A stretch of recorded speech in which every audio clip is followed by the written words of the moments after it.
the finance minister has laid down very aggressive and ambitious plans of connecting the entire country to the internet by in the next few years. Optical fiber expansion. The Minister of Electronics, Rajiv Chandrasekharan, also mentioned connecting the remaining 40 crore of the population by internet. Now, as one of the nodal agency, of expanding internet throughout the country, uh, firstly, how do you rate the budget as far as your sector is concerned? That's one. Number two, what's on your hand? What is the task ahead on your hands? Thank you very much.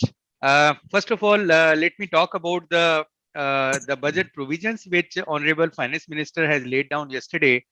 What I see that the budget includes those sectors, those parts which never were included in so elaborate way as far as the digital aspect or digitization of the whole country is concerned. The kind of finance minister elaborate discussions on the digital world which has happened this time is extremely appreciable and encouraging. The first is the main I think this is being discussed on all platform is the digital rupee introduction using the blockchain. Yeah. Right. So I think this is whether it is being seen as an asset, introduction of an asset or a currency, that this has to be seen. But I think India has entered into a cryptocurrency through this digital rupee. So this is a wonderful thing. The second, if you remember that this government has started a production link incentive. And this production link incentive, if you, Abhinav, if you recall, started with the Ministry of Electronic and IT, which is picked up by DOT and Agriculture Ministry and other ministry later on. And I think this says that PLI based scheme will generate additional 60 lakh employment in the next 5 years. It's a fantastic thing, and we are going to grow. And India, that is what we are looking. India should replace Taiwan as the manufacturing hub in the world. And in collaboration with this, I just want to inform my audience also that I think it is only 1 month back that Government of India has passed a 78,000 crore plan to introduce the semiconductor fiber production in the country, where we are going to manufacture the chips, and this is a big thing. And I personally feel that India is going to march and take the advantage of the gaps which are available because of the slow economy of China and the social political issues which China has today. So this is the second one. The third, of course, which we were waiting for long, introduction of 5G. 5G is going to make an entire change in the landscape of telecom. See, it is not only a high speed which will go into your mobile phone. Basically, there are two aspects of 5G. One is the latency. It means that the data which comes to you or data which goes from the system to your mobile phone, the latency will reduce by at least 100 times. Okay, so if it is a 100 nanosecond today, it will become 1 nanosecond. And second, the speed will go up abnormally high. So it is not the telephony which will get impacted. It is not the internet which will get impacted, but a lot of new applications are expected to come. For example, we are talking about connected cars. We are talking about medical operation remotely. We are talking about increasing the production, automatic production system in the system. And let me tell you that new technologies which are going to come, like artificial intelligence, Internet of Things, blockchain, even the big data, they will all get a big boost with the introduction of 5G. So 5G, of course, is promised a lot to the consumers, but I personally feel that 5G will be a boon for the industry to grow. So this is again a big boost which the finance minister has given to the industry and the overall infrastructure to grow. Then she used 75 digital banks.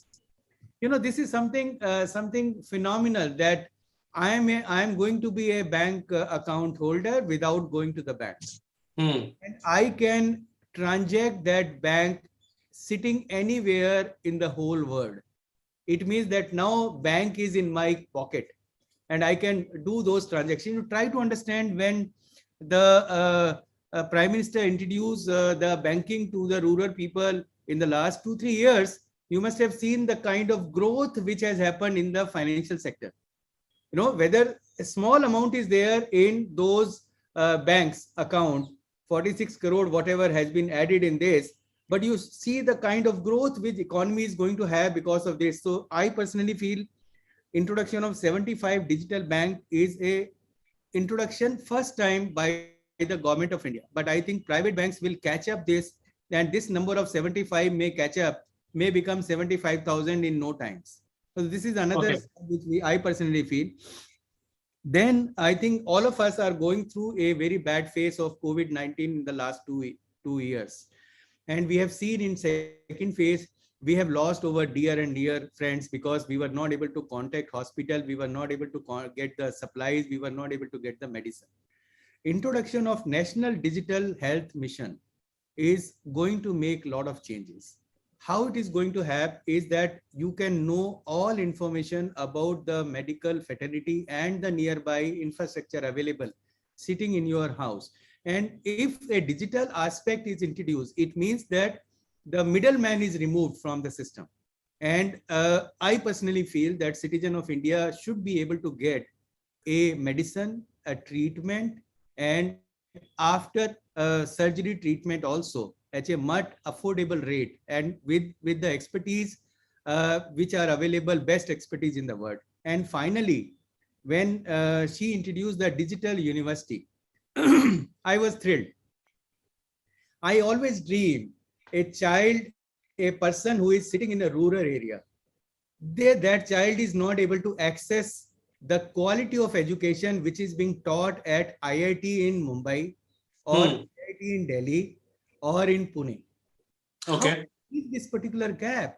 Those childs are extremely talented, but since they are not able to click those things will go. Let me tell you that Government of India started a mission called National Mission of Education using ICT some time back.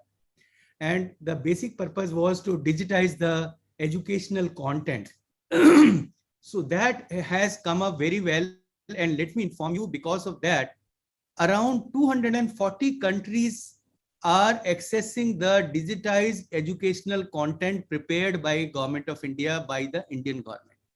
Now we are going to the next phase. What is the next phase? That the education should be made available in the local language of the people.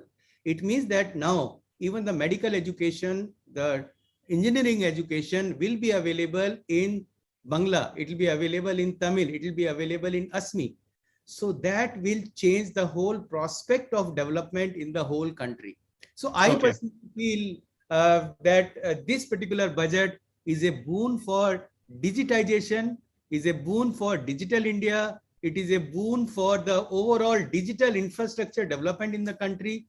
And it has laid down very well the plan for next 25 years. Sure. Mr. Jain, NIXI has been at the center of internet expansion in India.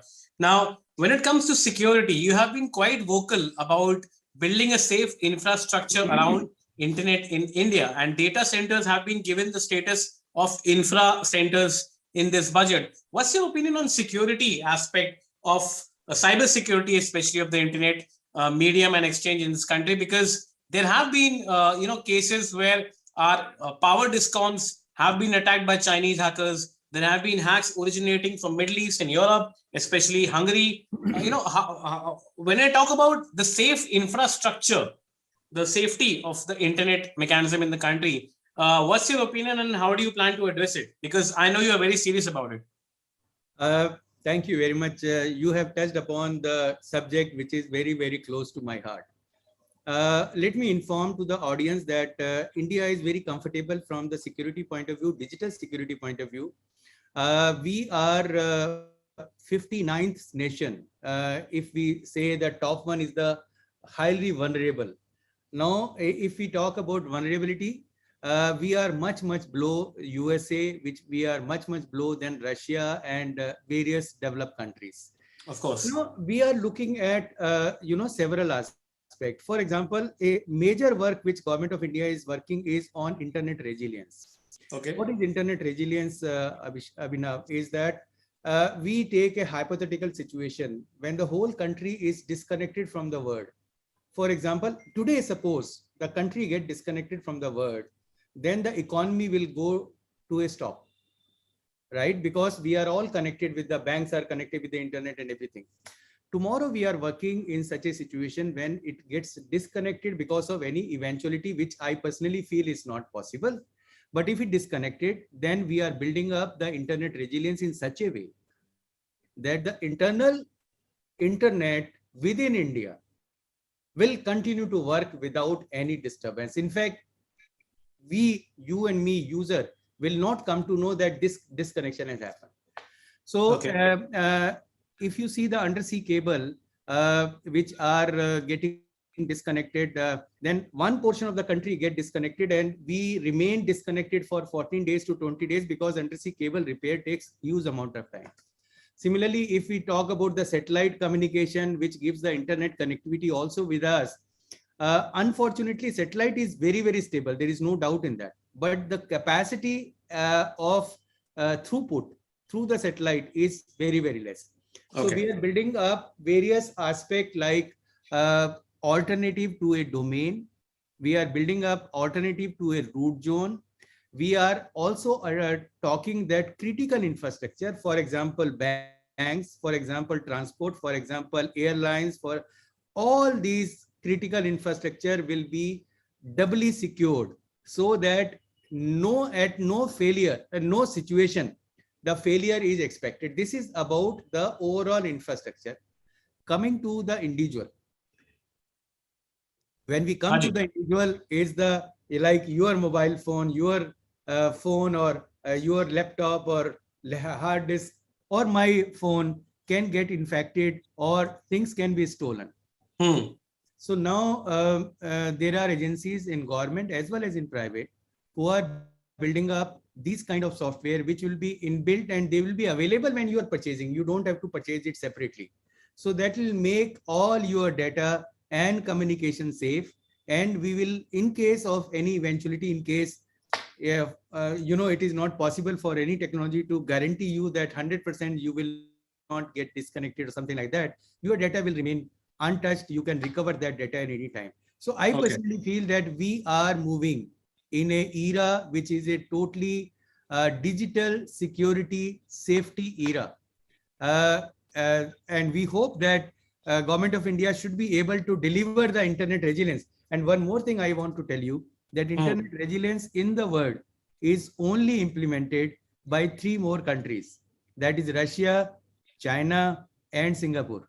India will be the 4th. So you can understand the kind of advancement which India is making to ensure that the entire economy, the entire population of the country is safe. Sure. Now, let me remove your CEO's hat. Let me not talk to you from the NIXI CEO perspective. As an individual, as somebody who understands this space, what would be your vision of the 2030 India? First thing, let me tell you that in 2030, from digital point of view, 20% to 25% of the GDP will be contributed by the digital economy. Right. So basically, we see that education level will go up.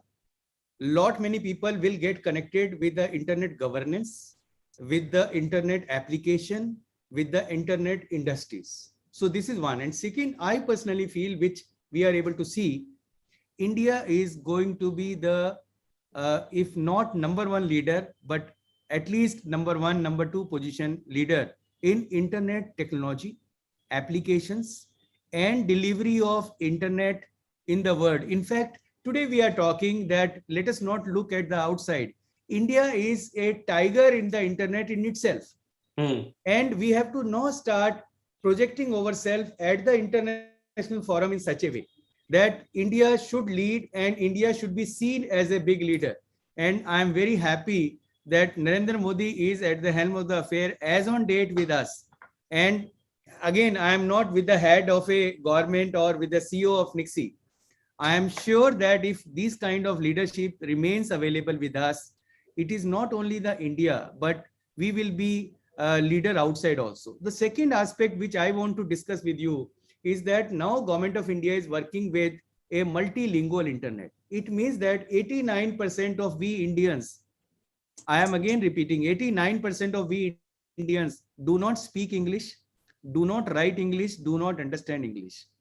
So basically the people who are consuming internet today, right? These people are only consuming through movies and songs, not more than that.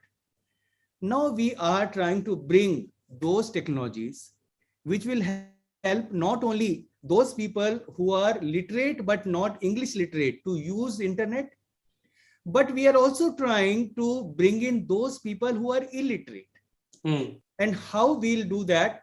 Because we are working on a concept called universal acceptance. It means that we will have the websites in local language. We will have emails in local language. Contents will be available in local language. As I have already discussed, the educational content is being prepared in local languages. So this is one aspect. Second aspect, Government of India has recently launched a national translation mission. Translation mission, it means that a situation will come. Suppose I'll give a small example. A lady, 80 years old lady, Punjabi lady in Jalandhar, want to talk to her friend in, say, Kerala, right? And this lady understand only Punjabi and the Kerala lady understand only Malayalam. So, and both are uneducated, are illiterate. So what we are trying to do is that we are trying to bring the technology where the voice get converted into text, Punjabi text. Punjabi text will get transmitted to Kerala. The Punjabi text will get converted into Malayalam text, and that Malayalam text will get converted into voice, so that these two ladies will be able to talk, interact, share information, and that too in real time, without knowing each other. And so that too in real time. Try to understand that situation when another 9 times people of India gets connected with internet. So we are all fertile in our head. It means that not only will get connected, lot of new thoughts, new applications, new industries, new ways of economy will go develop, will develop. So I think we are looking at a era which we call the golden era of India. And we hope that if everything remains intact, what we have planned properly, and government, private, civil society, academia, everybody, multi-stakeholder approach is there.